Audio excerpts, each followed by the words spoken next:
Hello and welcome to the second episode of Shooter Ready, the GBPRA podcast supported by Oscar Bell Weapon Systems. I'm Simon, along with me is Christian and also Alex White. Say hello, Alex. Hi guys, how you doing? Good, thanks. Say hello, Christian. Good, thanks, Alex. Hi, Simon. Everybody okay? Good, thanks, yeah. Yeah, very well, mate, very well. Another long day, Sunday. See, that worked. For those that are watching, if we haven't edited this out, the first one started off terribly. So I said, I'm going to try harder now this time to make it a bit smoother. So I think we got away with that. And the measure is, if this is still in, they haven't cut it out. Which I'll do the third introduction though, Simon. I think I could top that. You reckon? Oh, it's yeah. a pressure thing, you know. You think you've got it. You think I'll be fine, and then your dog brushes itself against your leg or something weird, and before you know it, you're all in pieces. Mate, it's big boots. Alex, Yes, mate. Big boots. Alex, thanks for coming and hanging out with us two idiots. It's fine, mate. The people that are watching, listening, are just going to be glad that it's not just me and him prattling on again, talking about nonsense and sort of patting each other in the back and stuff. To be fair, it was a good first go, guys. Not going to lie, I enjoyed listening to you both. Glad you liked it. Yeah, someone or two. Saying that, there's lots of people downloading it on Apple Podcasts and other podcast mediums, which Christian very cleverly has got us on now. So hopefully you should find us across all these different mediums. Same as last week. That's great. No, my oldest was asking if I'd be on Spotify today, so I just thought, I don't know, mate. I think you will, Christian, won't we? You will, yeah. You will be on Spotify in the next few days when this episode airs. We have been listened to in Northern Ireland, Scotland, Wales, England, a little bit closer to home, Belgium, Germany, wait for it, the United States of America. Fantastic. Where we've apparently got quite a big following in Texas. And also Texas. Come on, boys. And also Argentina and the other side of the globe, New Zealand. See, I've heard you're quite a big deal in Argentina, Christian, from your Instagram escapades. They love me over there. It had to catch up with us at some point, didn't it? You'll find it's chilly, actually. They like me in chilly. No, I've got the central heating on. Anyway, Alex, you're with us today because we're going to talk about training. We're going to talk about lots of things, some big things, some things that unfortunately should have been in existence before we came to have discussions about training. We've had to fill lots of gaps. So some new things, some old things. If it ain't broke, don't fix it. Absolutely. Yeah. And then we'll just kick it about because you've been there since as long as I can remember precision rifle being about in the UK as a sport. Some people call it a discipline. I'll call it a sport because it's nice to watch. It is, mate. Just for those who don't know you, which is quite not many people, I'm guessing. Just give us a bit of background to yourself. How you got into this sport and what you're currently doing with yourself now.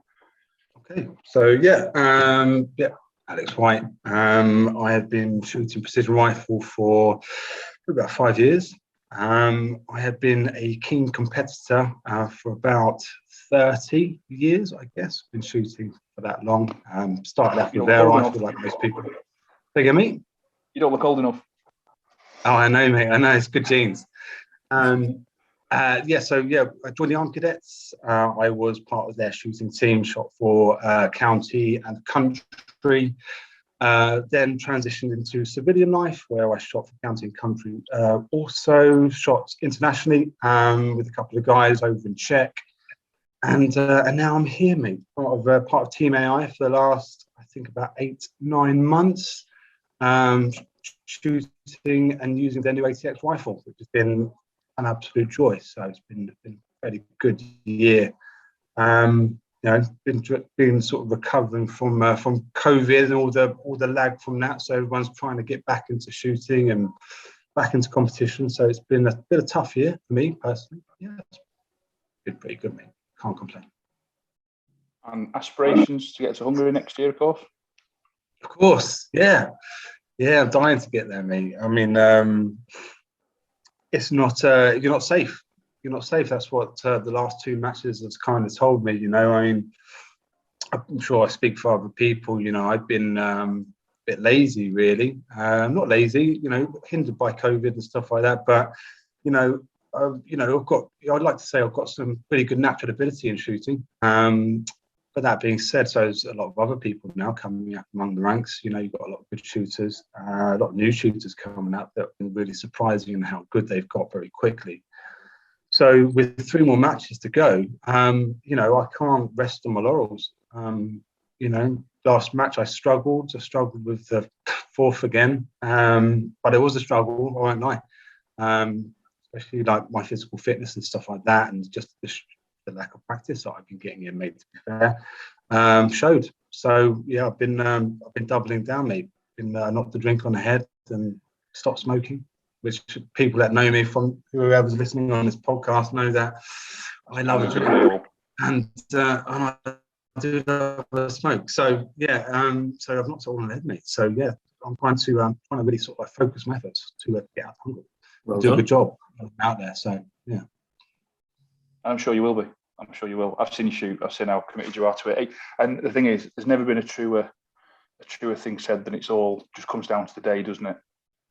Yeah. Oh, 100%, mate. You can. I've had some of the best days shoot. Just going in there and just not really. Say not really caring or anything else like that, but just like being really sort of like planted, really sort of focused, had my game plan in my head and just running with it, and I've had some of the best shoots of life. The worst days I have is when I'm overthinking everything, which I'm sure every shooter listening here have done or will do at some point in time, and then everything starts to unravel really quickly, and if you can't put that last stage behind you, then you kind of mess the whole match up for yourself, which definitely guilty of. So yeah. 4th place. I mean, I know you're disappointed with it, Alex, to a certain degree, but that's a level of consistency that not everybody's able to attain. And with 6 places available in open, you are in a strong position. Yeah. No, don't get me wrong. I mean, I don't want to come across like I'm moaning because I'm being worked by sort of people coming in. Which I genuinely don't mind. I'm my own harshest critic when it comes to shooting, because I know I can do better.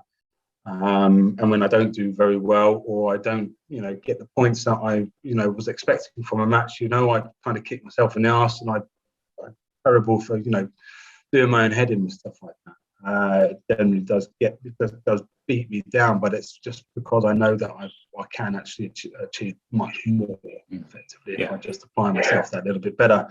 Which is exactly what I tried to do. So now I've got to put my money where my mouth is in December and do better than 4th. But you're right. I shouldn't. There's no room for complacency, and having consistency is an absolute great thing, and I strive for consistency. So it's just about sort of like going that extra 10-20% further than anyone else wants to do. So yeah, the only way that I can tackle it personally, I've got children and I've got my own company and stuff, is to be fitter than everyone else. So that's kind of my game plan now, just to run everyone into the ground by being super fit, and hopefully that will carry me a bit further than 4th. So we'll see. Let's just, while we're here, we'll come back to AI later. We'll talk about AI in great detail, but just tell us what you're shooting at the moment. Tell us, because when you've got that running as sweet as a note, you're on something special there, aren't you? What in terms of rifle, like caliber? Yeah. So I'm shooting the ATX rifle from Axe International right now. So I have one of only 2 prototypes in the country. Myself and team member Dan Owen have been putting them both through the test basically over the last, I'd say, about 6 months now. So so literally given it, run with it, put all sorts of match ammunition, hand loads. I've reconfigured mine into a completely open category rifle. So I've got a ginormous whacking barrel on there, straight profile pistol grips, weights, everything that you could possibly put on a rifle to make it, an open, stable shooting platform. I've put it on there. Dan is probably a bit more of a purist. I know he's, probably going to be going for the sort of factory class, which obviously Axe International, being an off-the-shelf rifle, falls into under the rules and regs. So obviously, like two different ends of the spectrum. But I'm currently shooting mine in a Creedmoor, 6.5 Creedmoor, should I say, just to be a bit more specific. So that's running really well. Shooting the 105 grain, 150, 135 grain. Excuse me, sorry, 8 and they're shooting amazingly. I've finally got that load dialed in for the next match. I am planning on going 6mm though, as soon as humanly possible. Just sheer preference, love the calibers, love the recoil pulse, love the speed and wind bucking capability. I'm previously shooting the 6XC, which most people have probably seen in the UK shooting with me. And that thing is an absolute laser beam. And it's super, super accurate. I've got, utmost confidence in that caliber. So that's where I'll be going fairly soon. And that's why I raised it, because let's not forget, most people walked into this qualification period on a platform with a caliber with everything nailed on from last year's shooting, everything. Yeah. They'd worked out all the bugs. So, and I was stood with you at the range watching you in competitions and seeing that evolution happen on the range. That's what COVID has done to us. It's taken all that practice time away where you'd go and iron some of those creases out, basically, or wherever it might be. A lot of people are having to do this on the hoof now. And you can, I could see it. I could see the frustration. Yeah, I mean, it's for me, like, this year has been, like I said, it's been a difficult year, in many respects, and also because I've used 3 different platforms this year. I've gone from my normal custom rifle, which is, a Defiance Elite, big heavy barrel and an XLR chassis. That went in for rebarreling. So the first match I shot was one of my custom 6BR rifles, which I did pretty much on the fly the day before the match, and then went straight into binning that off, and then right into shooting the ATX rifle. So again, completely different platform, completely different, action and stuff like that in terms of its operation and stuff. So it's normally what you should do, especially if you want to be, relatively good, to start placing good in the field. You want to be using one rifle for, beware the man with just one gun, as they say, and never a true word spoken, because you can't chop and change all the time. You need to be consistent. You need to have the consistency, knowing that round in all weather conditions, and it needs to become a part of you effectively, as wanky as that might sound. But no, it's important. It really is. So that is obviously why I'll be going back to 6mm. But having more time behind the ATX now, having it set up exactly how I want to set it up. I'm definitely falling in love with the rifle and the platform. Obviously AI make a completely bomb-proof action. They put a lot of thought and effort into designing an amazing chassis now. So it's taken away from a very, very amazing military rifle, which it obviously is, well renowned, one of the best sniper rifles in the world, or the best sniper rifle in the world, and then turning it into a PR rifle, and they've done a great job with it. Like I say, for an out-of-the-box rifle, which people aren't always going to do what I do. They're not going to want to put a whacking great barrel and spend additional money on a rifle, which they don't really have. Either A, have the money, or B, have the inclination to have something like that they can get out of the box, put a muzzle brake on it and a bipod and a relatively decent scope, and then go to a world championship level match. And if they're good, probably win it if they can, or at least place very highly. I think that speaks volumes. I really do. I can't really sing it, more praises than that. Really, it really is an amazing rifle. I think the Americans obviously have done a lot more PR on it, and they're right. It's it's game changer. It really is. And I think as well as talking while we're still on AI, forget the platform. I know you've had, and she shies away from the media attention, but you've had a lot of support from Alice. And yes, for those who don't know Alice from AI, the commitment she's made to invest in as an organisation in precision rifle. You have a team that's been out there as long as I can remember there being a team in existence, trying to get that footprint, because AI is across everything. Every shooting discipline I've ever come across, certainly, the longer range distance target stuff. Yeah. ER is a relatively new thing, and you know, to make that bold move when you're in a position of comfort, you know, you're producing, I'll say it, the best military platform out there.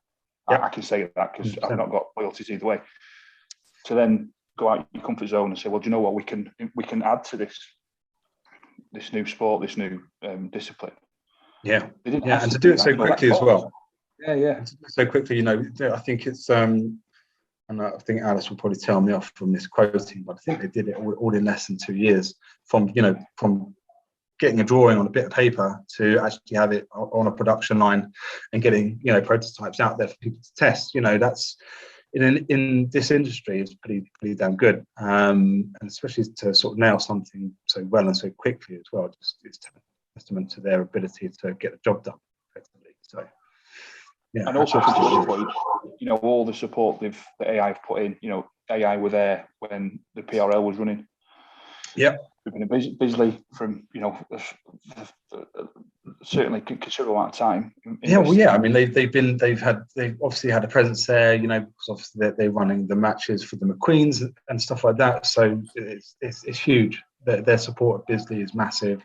And like you say, you know, Alice's support of precision rifle in the UK, you know, she sees, a growing sport. She was one of the sort of like the leading ladies out in America back in the day, you know, with the likes of Frank Galley and people like that setting up precision rifle matches effectively. And this is not like recent stuff. This is 10, 15 years ago. So she knows it. You know, she knows it a lot better than anyone would probably give her credit for. And having had long conversations with her about it on the phone, I can prove testament to that. Now, she gets it as well. We're going to stop talking about Alice because she'll tell us off if we talk about her. We're going to get onto the subject. Christian, were you going to say something there, mate? Let's cut you off. No, not at all. I was just I was just laughing. I think she would want us to move on. She was sat there sort of gripping a pen and snapping the end of a pencil or something, watching us. Let's talk about training. So I've seen you train. I know how committed you are, and when the GBPRA first came into existence, you were there. You know, you were an integral part of everything that happened early doors.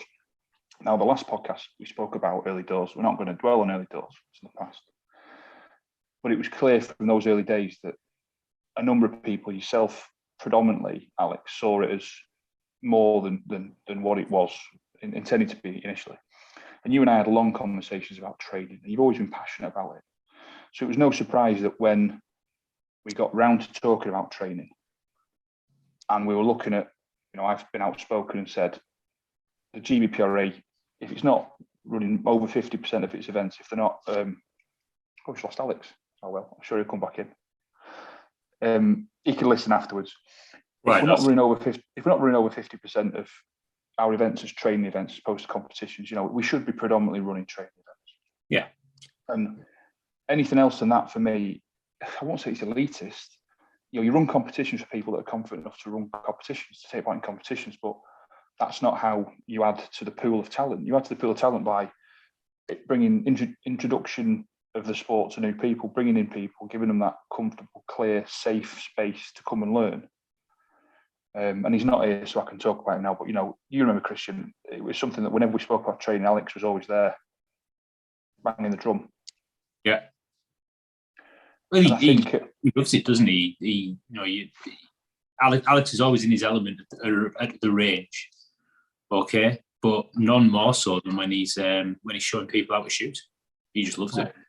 We've just been talking about you while you've been gone, mate. It was awful. I'm not going to lie. We got all the worst stuff out of the way. All you missed was all true, I hope. Sorry, guys. My feed dropped out. I don't know what I managed to get out before I froze with a really terrible face on. Sorry. No, we were just talking about training and how the GBPRA needs to be focused on training as opposed to competitions, because that's where your talent comes from. That's where your new shooters come from. Otherwise, all you do is polishing the banister. Otherwise, you need to. Well, otherwise, all you're going to be doing is you're going to be putting in the same people that shoot precision rifle time and time again. And I think, like you said, putting in new blood not only grows the sport, but but it gives it a legitimacy as well. I can speak from experience turning up to a precision rifle match for the first time. Obviously, shot competitively for a long time before that. Didn't know what to expect. Hadn't got a damn clue what I was doing. And it was nerve-wracking. It really was. And I wouldn't say it took away from the day for me, because I obviously fell in love with the sport and have been doing it ever since. But it's probably turning a lot of people off from actually turning up, because who wants to come to a match where people have been doing it for a few years now and then hit one or two targets? That's not going to build any sport. It's actually just going to turn people off, and they're going to feel like they've wasted a lot of money and a lot of time out of their busy lives to turn up to a match and basically feel like they've made themselves look like a fool, which obviously none of us think that. If someone shoots poorly or anything else like that, I don't think anyone could actually care less. We just want to see people do well.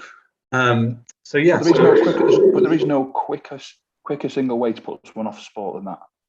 Exactly. Put them out, get them out of the depth straight away. It's the old, how do you learn to swim? Oh, I got chucked in the deep end. I know so many people that don't swim because of that. Oh, my dad chucked me in the deep end.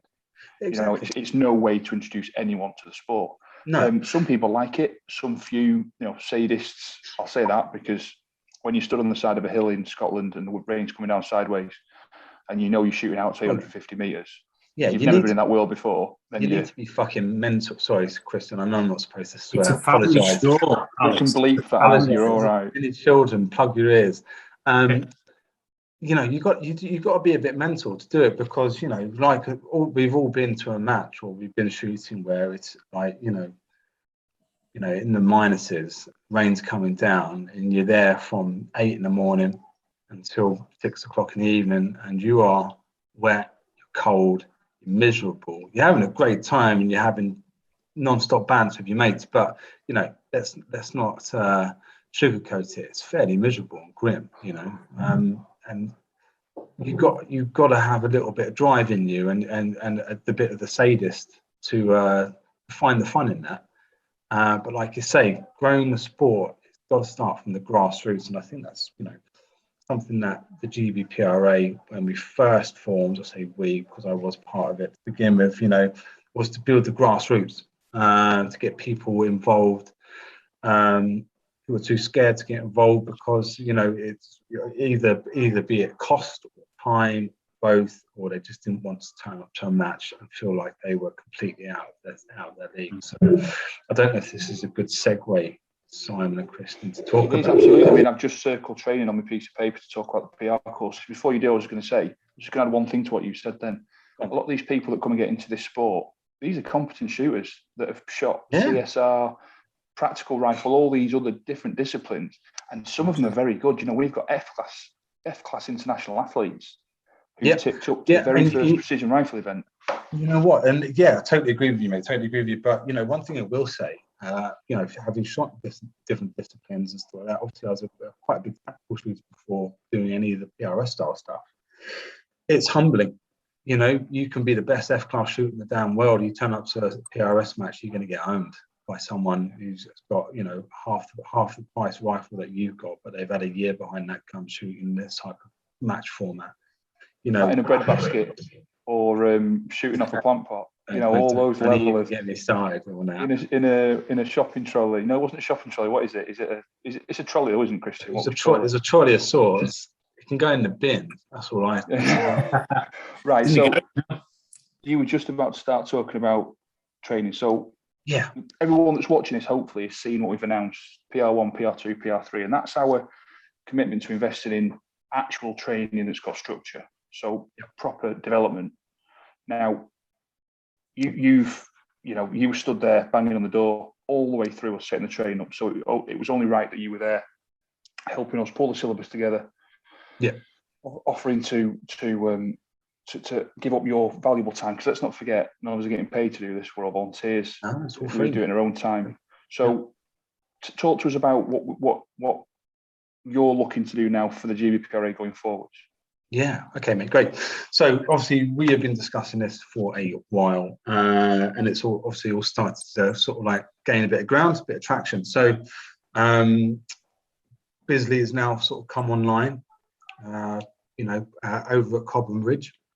they've got a still range over there. So we are likely, in the very, very near future, going to be holding PR1 and PR2 style courses. So it's going to be sort of classroom and sort of range-based style learning, one-day courses, because I don't have any more time to give than one day. And it's going to be, you know, as I say, we want new shooters or shooters that don't really know what precision rifle is about. And it's going to be, you know, from the building people from the ground up in terms of knowledge. So we're going to be looking at, you know, firearm safety, basic weapon manipulation, handling, you know, loads, unloads, you know, emergency load drills, you know, basic principles of marksmanship, getting you zeroed, making sure that people have the right, you know, ballistics apps and calculators, the correct data in those applications, and then, you know, building their firing solutions out to like 1,000 meters over Bisley, which obviously we have all the facilities there in the world, and then obviously like basics of movement, kit maintenance and stuff like that. So if you don't know anything about precision rifle, if you don't know anything about setting up, you know, for a match and how to prepare for a match, it's going to be, you know, your ideal sort of place to come, because, you know, you're going to be meeting new shooters that have never done this before, or, you know, fairly new shooters that have never done it before. So we're going to build a community there. So not only are you going to meet new people, new like-minded people, you're actually going to be going to your first matches with these guys as well. So by the, you know, you're going to be building that community right there and then, which is going to be amazing. So you never have to worry about turning up to match on your own ever again. You'll make your friends at the PR1, you know, training day with myself, with yourself, Christian and Simon. So, you know, it's the way to go, and I'm really keen to get this going now. So and all that is absolutely fantastic. Now, for those that are watching that just heard the word Bisley, so what just happened there was, it's bonfire night, you know, you put all your fireworks out in the back garden, you start off with Catherine wheels, some Roman candles and a few ones, and then you set the big one off at the end. Now, what Alex has done is like, I'm just going to set the big firework off first, because what he's just said there is that we are going to be putting events on at Bisley. You know, let's take a moment just to focus on that. Lots of hard work has gone on to get that done. You know, it's never been done. It's been trialed. It's been talked about. The NRA have been fantastic working with us. Andrew Mercer has been brilliant. Again, a mention for Alice Bond from AI for seeing what the potential is for precision rifle at Bisley. Charles Cooper, Tim Brush from the GBPRA have been going to meetings, shaking hands, making those things work, and a few from the 1 Mile Club, and Joe, and lots of people that have, for the past, I'm not going to lie, pretty much since we first started down the road, this is something we've wanted to do, but it's taken 6 months. Yeah.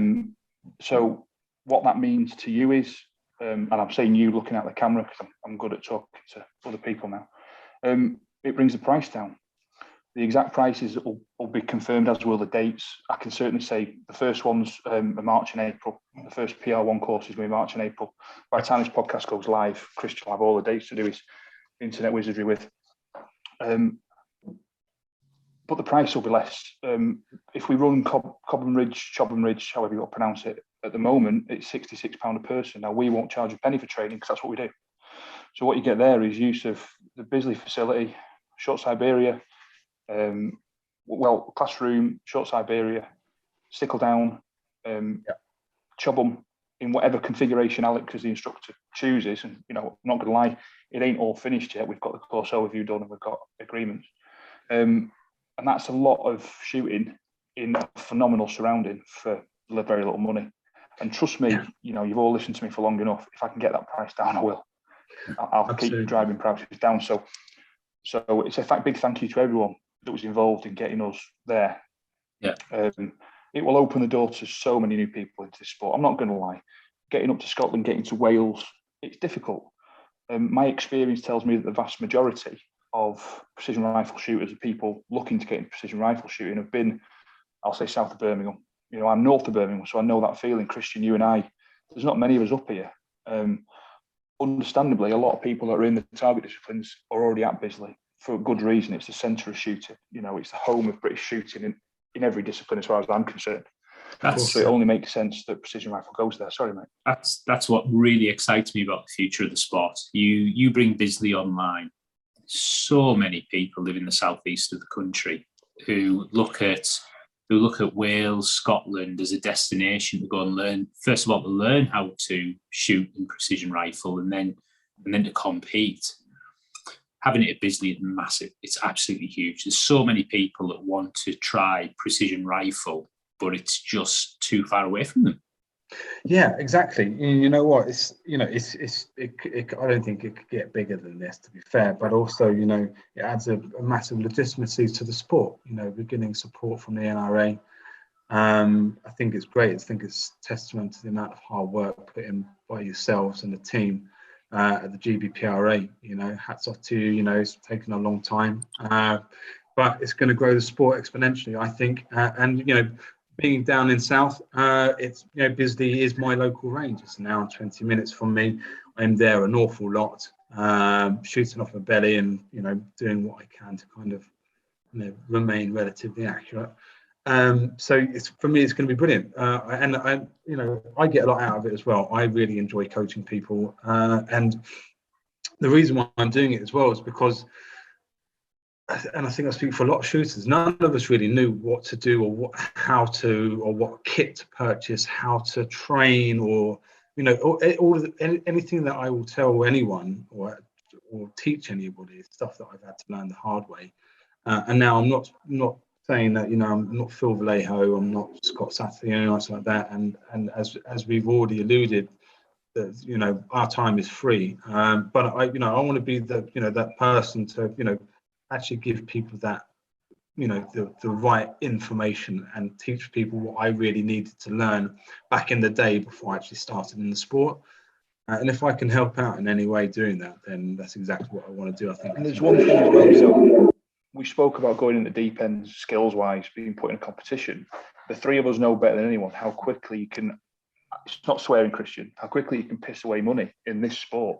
Yeah, you can spend thousands of pounds on kit you don't need in this sport, and I've seen it. I've seen people turn up to events with everything, not a clue how to use it. Not their fault. They think that you can fast track yourself in with expensive kit. I know people shooting, ridiculously expensive platforms without having the fundamentals in place first. These people have gone about it the way it's the old reloading theory, isn't it? How do you learn to reload? You can either do it slowly working up, or you can jump on YouTube and buy all the kit and just crack on, like any skill, I suppose. Yeah. So I see it as key that you can, even if you don't go on the course, there'll be material online from us. Alex will put together saying, this is what you need, these are the kits, videos talking about kits, all that sort of stuff. Yeah. Because it's not just a matter of, you're at the course or you weren't.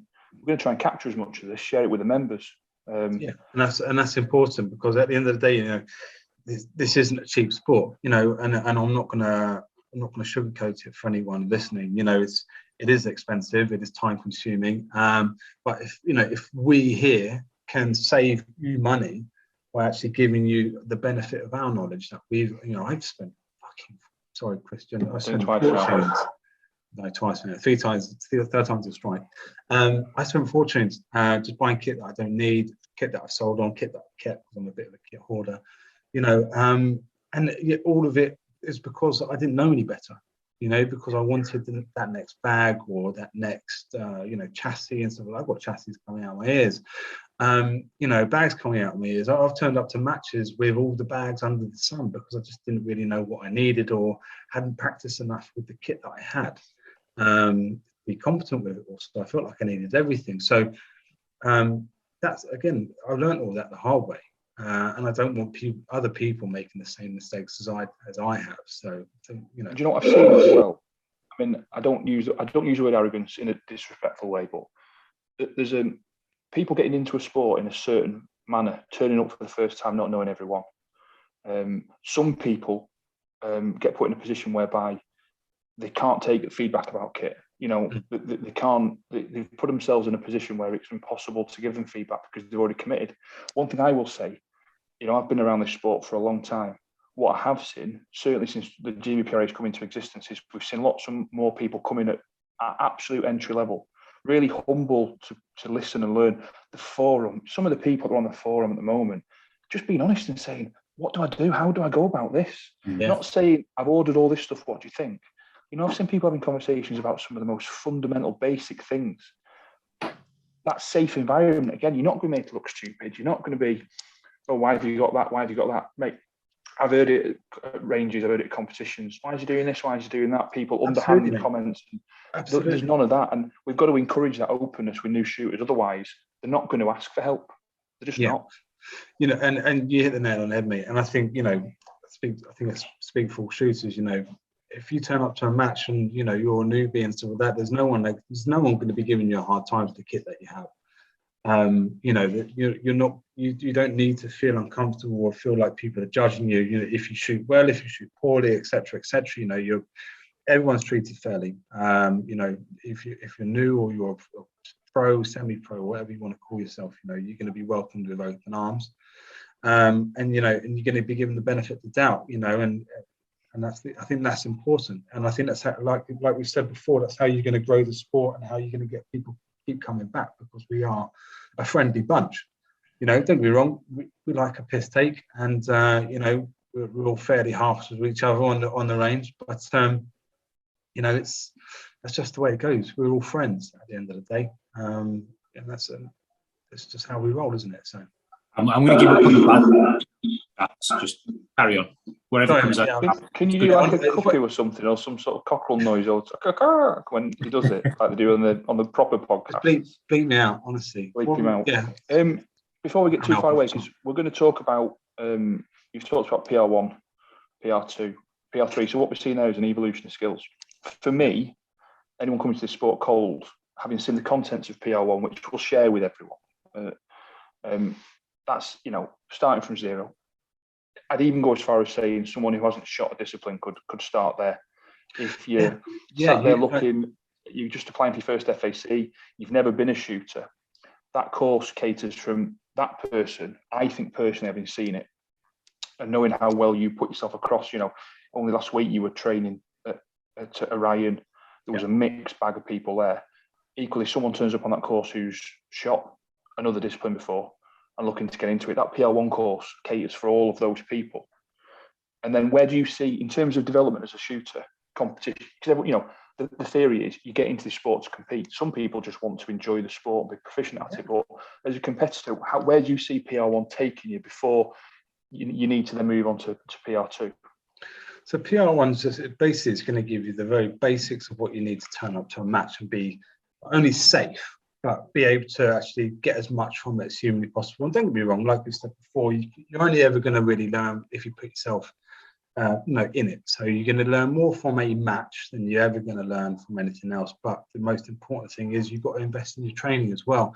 And like you said, mate, you know, if you've got a new person that's just got their FSC and just turn it, you know, I want them to be able to turn up with a rifle which with a scope mount and a scope which they've never mounted to anything before, and us facilitate all that mounting up, getting it all dialed in, getting it zeroed, and getting based throughout 1,000 yards. That's the most important thing, because, you know, if you don't, then you again, you're going to be, you know, constrained to the people that already have kit, that know how to put kit together.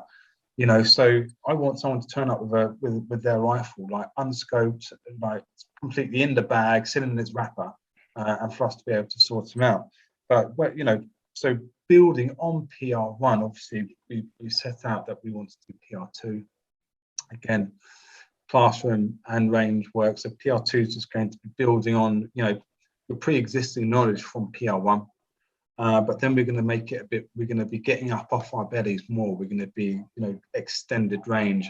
We're going to be going more harder into, you know, wind reading skills, you know, angles of wind, you know, calibrations, you know, learning the mile per hour of your gun with your ballistics calculations and stuff. That makes wind calls and wind reading that much easier when you're going to a match.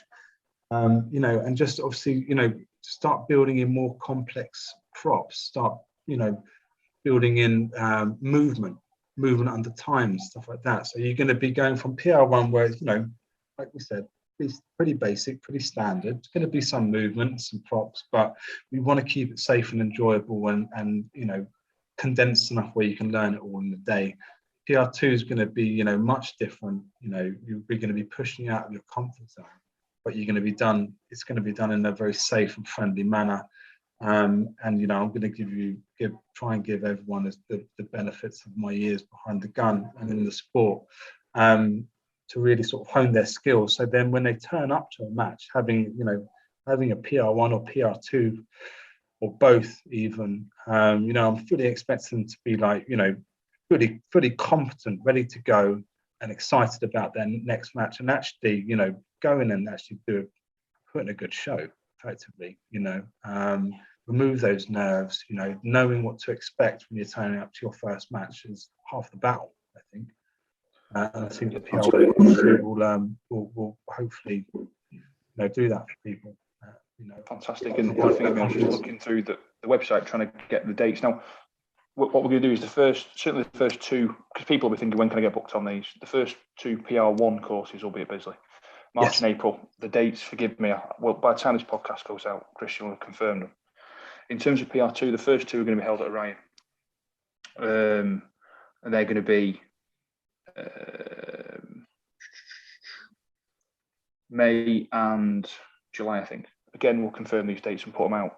The reason we're saying that is we want to focus on, for me, PR1 at Bisley, getting people introduced to the sport. For me, the consistent up and down the country in terms of learning a safe and lawful environment, and let's work on the lowest common denominator. Let's work on the premise that you've only got a target condition on your ticket. Yeah. A lot of people in target shooting are like that. The majority of people I've met who are new to the GBPRA are in that position where target is the predominant condition on their ticket. What Bisley does is it gives us the opportunity to get those courses run cheaper, open up to more people. And for those that have been to our events, it's not just about being on the course. People will come and interact, people will watch, people do all that sort of stuff. We're looking at making it as open as possible. But eventually, PR2 courses will be there as well. But for me, the focus has got to be, you know, getting in the car for the first time, turning the key and learning some of those basics. Getting on the motorway is a skill for further down the road. Orion lends itself to that. There are some logistical issues at Bisley which we'd be lying if we didn't say some of the movement. You know, these are all things that we've had to discuss in detail with the NRA to make sure that we're following their range etiquette, their range templates, and all those sorts of things. So those dates will be out. What we will continue to do at Orion, for those who perhaps don't want to do it, is PR training days at Orion will always be training and practice for me, individual ones. People that perhaps don't want to go on the course would still like to come and do their own thing. Now, we listen to members' feedback. We've moved the format around next year. So if you do an IPRF qualification event, the training day is the day after. Not an IPRF qualification event, an individual event, the training day afterwards. Yes, so people can then roll on and work through it. That's what people wanted. We listened, that's what you got. If it doesn't work, then we'll just change it again, but we can only go with the consensus. The team's events will be followed by an individual event, an individual training day, should I say. Yeah. Chris was just about to correct me then. That's what he does. He stops this from wandering off. It's like my minder. It's like my yeah. You need one, yeah, something like that. So people will be able to come, Alex or whoever might be, will be there running PR2 courses, but further down the range, there'll be a group of individuals who are there looking to do whatever they want to do. Clearing data, working in new kit. We'll always keep that going. This isn't going to be it's courses or nothing. And equally at Bisley, we'll look to allow those people that want to come across and perhaps don't want to do a course or have done the course to still come and have a training day as cheap as possible. Yeah, I think that's important. I think obviously, like you say, you know, stuff to iron out at Bisley, you know, with the movement side of things. But yeah, you know, further on down the line, you know, being able to cater for something like that would be an amazing thing. I was going to say. So yeah, I mean, you know, the stuff at Orion for the PR2, I think it's a great location.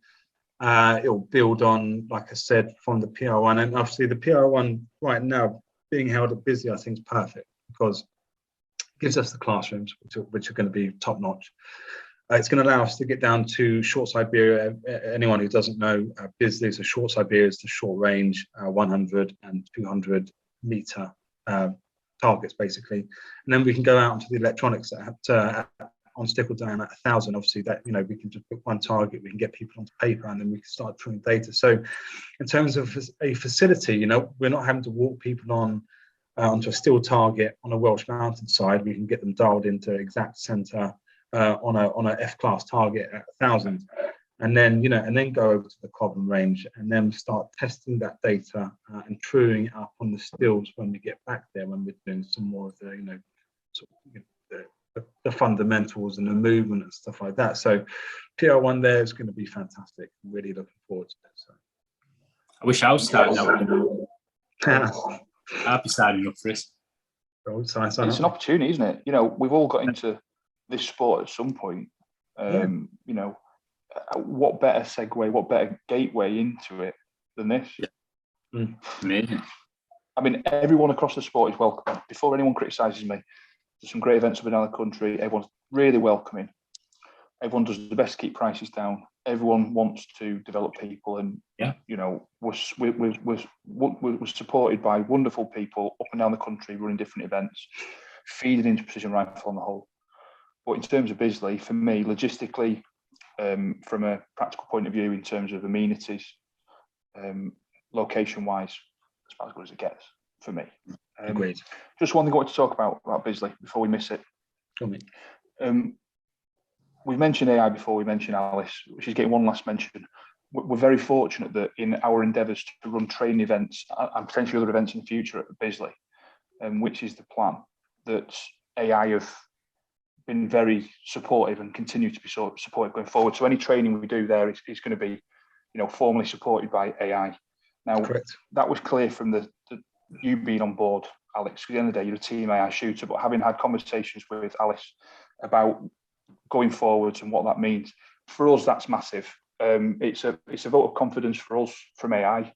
It encourages us that, you know, AI has been established at Bisley for a long time, and Alice was a key component in those discussions with Mr. Mercer about what we do at the NRA and how it works, trying to get us to understand what they want and for them to understand what we want, to be in a fantastic sort of negotiator in the middle.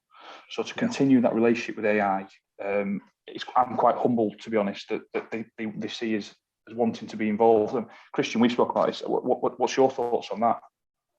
Yeah, I think, you know, to have Accuracy International, you know, world-renowned rifle manufacturer and supporter of, you know, the industry and the shooting sports, supporting us in bringing new people into precision rifle. It's just massive. It's just massive to think where we started 9 months ago. To think about the sort of sport and endeavours that people are putting into growing precision rifle in the UK. It's just amazing the way people are coming together. Yeah. I mean, you know, you can hark back to the conversations that we were even having when we first set up the committee. You know, how many people that we were expecting to kind of get on board, and you know, a lot of people might not know this, but we were founded just to collate scores from matches, you know, and now you guys have taken on the very hard task of setting up your own matches and actually starting building ground roots and getting new people into the discipline. You know, it's like I said previously, it's been amazing to watch the GBPRA grow in that respect. What you've got to look at for me though is the people that are involved. So, you know, what's come across tonight on this podcast is how passionate people feel, how passionate you feel, Alex, about the sport and about supporting other people in the sport. So, you know, we've been talking about Alice. Alice came along to one of our training practice days a month or two ago. Yeah, that's right, yeah. Okay. And just rolled the sleeves up and got stuck in. Took a group of new shooters over to a barricade, over to a prop, and started running them through drills, giving them advice, giving them feedback. 15 years of, you know, shooting precision rifle, you know, experience. Yeah. Just got stuck in. And you know, it's no different than what a lot of people are doing today. Yeah. Yeah, and you know, that just sounds exactly like Alice, to be fair, and she's going to kill us because we're talking about it too much. But yeah, you know, she's you know, she's an amazing person to work with, amazing woman to work with. You know, and she's been incredibly supportive of us all, you know, especially me, because you know, I'm a humongous princess and I want a barrel and you know, all the other bits and bobs that I want to put on a rifle. She's let me do it. You're special, Alex. Special needs, mate. You're special. You're special. Yeah. I mean, we've talked about business, we've talked about AI, we've talked about what we're doing for new people coming into sport. But something I know Christian will probably look at the clock. We're not far off an hour now. Let's talk about PR3 now. For people that have been in this sport, and for me, and things that interest me in this sport, there's not a great deal. I'm not going to lie to you. My days have stood on the side of a hill in a competition. I'm past all that now. But when you look at things like PR3, and for those that don't know, PR3 is an advanced high angle course that we've been very fortunate to secure an infinite amount of dates. The first two have been announced up at Sealgare, formerly Valhalla, up in Scotland, just outside of Dundee, I think. You know, you'll be on that, Alex, and you've seen what Brad, and for those that don't know, Brad Borner, a very talented individual with a strong military background. He was also there in precision rifle early days, up there, you know, counting cards and getting involved in the competitions. Brad's got a wealth of experience, but in that environment, the height and distance, and you will be assisted on those courses as well, Alex. What does that bring to an experienced precision rifle shooter?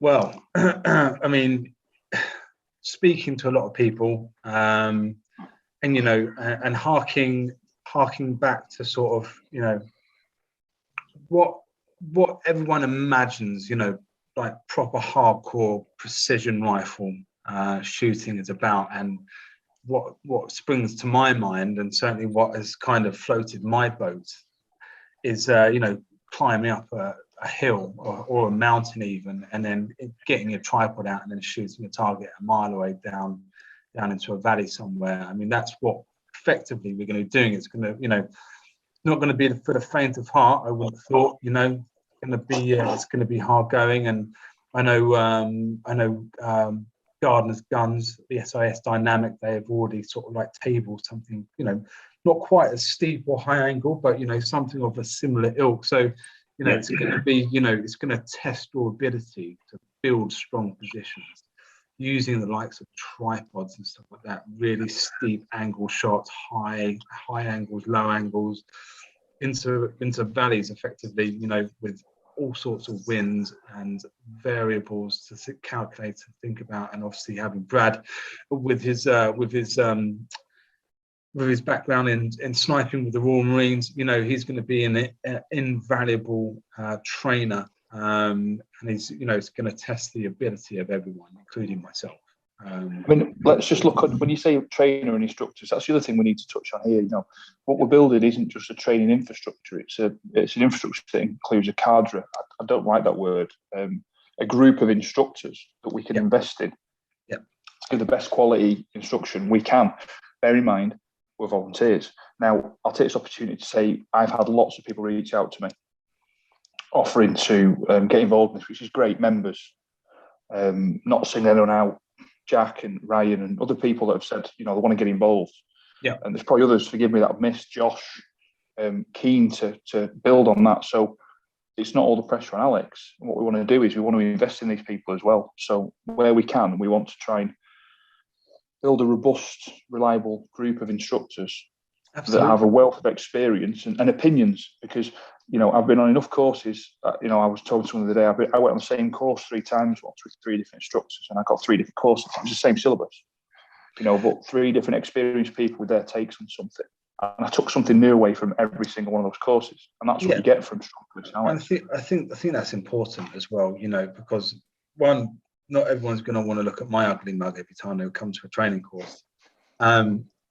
But again, you know, it's about growing the sport again. To hark back to it, you know, bringing in new instructors and building up their profile and confidence, and you know, putting different shooters in front of different people with different skill sets and abilities. That's important, because like you say, you can have the same course run by 3 different people and you can get 3 different results at the end of it. So that's just something that I'd always want to see, and always want to see blossom and turn into something really massive. And with the likes of being personal friends with Ryan and Jack, they're 2 great people, great competitors, and they will bring something very good to the table as well. So got my full backing.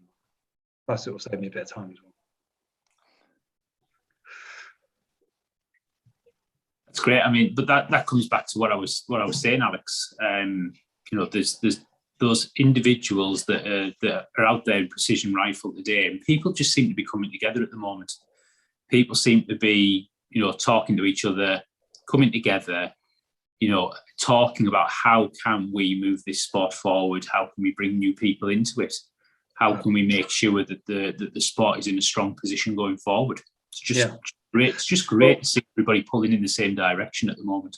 Yeah, I think we're probably in the best place we've been in a very long time. There's certainly at one point in time, I don't mind mentioning it now, that I think the sport was looking a bit ropey, I'd say. Not mentioning any names or bringing up any of the past, but I think people are very keen now to see precision rifle move ahead in the UK, and to let bygones be by, and move on in a more harmonious manner. Obviously, you're always going to get the naysayers and the people that just want to make trouble. Unfortunately, they're always going to be there, but we're big enough and ugly enough to let that just water off the back. We'll just let them fade into the background and move on as we're doing. When you say ugly, you mean me, yeah? Oh no, you're. Is that what you say? You're looking at me when you said it. Well, I was just looking. I was lost in your eyes, mate. To be fair, it's okay. It's understandable. I mean, it's all great stuff. The fact we keep having these podcasts, I'm not going to lie, we've got podcasts stacked up, myself and Christian, not just things we want to talk about, positive things going forward, but people that want to come talk to us. Even today, I've had someone who wants to get on a podcast, who's got some great things to tell us.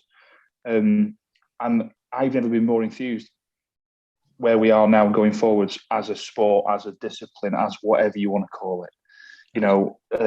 A sport for me is a physical activity that I could probably get a dictionary off the shelf now. A physical activity that encourages spectators. The fact that you have to have a governing body and all that sort of stuff. They're the formalities. The reality is we're in a phenomenal sport that I think there's nothing else out there like it. And the people that do it, having watched it, elite level shooters that we've got in this country, when we come to go to Hungary, I'm hoping all this investment in time that individuals are putting in, all these individuals we've spoken about are doing it because they want to. They're not getting paid. We've all got day jobs and other commitments and things that distract us from it, and all that hard work. There's a lot of people that very rightly should be very, very proud of themselves with where it's going to take this sport against the back of, and you said it yourself, Alex, a lot of people that want to see it fail for their own reasons. Yeah. That's what makes it even sweeter for me. The fact that success can only be appreciated when you can see, what the other side is, where you would have been if you hadn't put that hard work in. I'm looking at the clock. How are we doing, Christian? Are you keeping track of time? We've done it again, haven't we? Time I've been enjoying the conversation. I mean, just the thing is, we always said an hour, didn't we? And then because that's a round number. Not that. I don't talk for England, so yeah, you've got to tell me to shut up, guys. We can't do that, yeah. I guess just quickly, what we should just say is it would be remiss of us if we let the podcast finish without saying thanks, Alex, for all your help in running the training and practice day at Orion Firearms just recently. It was a fantastic day, and as somebody who was there, not in an official capacity for all of the day, but was there to actually learn something from yourself, I took a lot out of it. Really enjoyed doing the craft challenge. I think that's a training and learning mechanism that I'm going to continue to do to gauge how I'm progressing with my own personal skills. But also observing how you interacted with the other shooters on the day was superb. Clearly, you're passionate about the sport. It comes across when you're talking to people. You've got that natural touch with people. you know, with the training and instruction side of things. And you know, wasn't it fantastic just welcoming so many new people to the range? I didn't, Stacey and a couple of others. I didn't really know that many sort of, you know, obviously there was a few familiar faces, but I mean, you know, I wasn't expecting so many new shooters to be there. You know, and putting people through the craft challenge and stuff like that. I mean, that's real quality hard data in my mind. You know, that's not hitting a 20 and still at, you know, that distance, you know, somewhere, be it wherever it is on the plate, you've still hit it. That's a hit in most people's mind, but paper doesn't lie. And, you know, and like you said, Christian, you know, if people don't have 300, 400, 500 yard field to shoot in, if they've got 100 meters or even 50 meters, because you can scale down the craft challenge, you know, if you do that, you know, and you do that consistently week in, week out, I can guarantee you that you go to a match, you will win, or you'll be very high up there in the rankings. And just to see people actually, you know, from the baseline that we did in the morning to the fruition that we had throughout the day, and bearing in mind, you know, nothing was really set; it was quite fluid and stuff like that. But people who wanted to come and learn and come, you know, and get shown the ropes, that they came, and I did the best I could, and then just to see those groups pull in so phenomenally, some of them right night and day, just goes to show, you know, that they were, you know, they applying those tips and tricks throughout the day, and the paper showed that, you know, what they're truly capable of in the space of a day. Absolutely. So again, you know, thank you.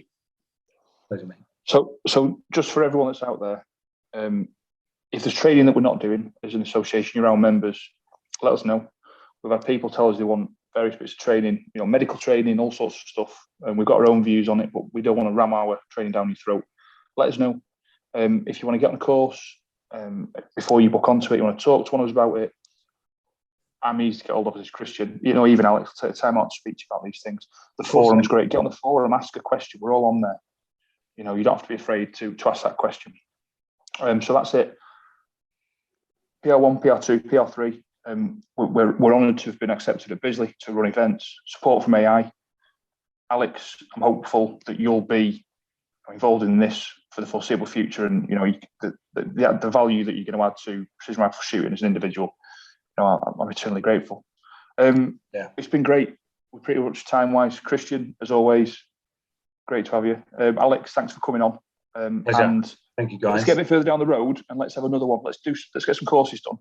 Let's see where we get, and then let's get you back and hopefully this side of Hungary, and then you can sit there with your big smile on your face because you're qualified, and we can. We can see what we're up to. But again, everyone, thank you very much. For those out there listening, brilliant. And for all the people and the organisations and companies support us, you know, thanks for bearing with us. Stay safe. Stay safe, guys. Thank you. Take care, everybody. Bye-bye. Cheers.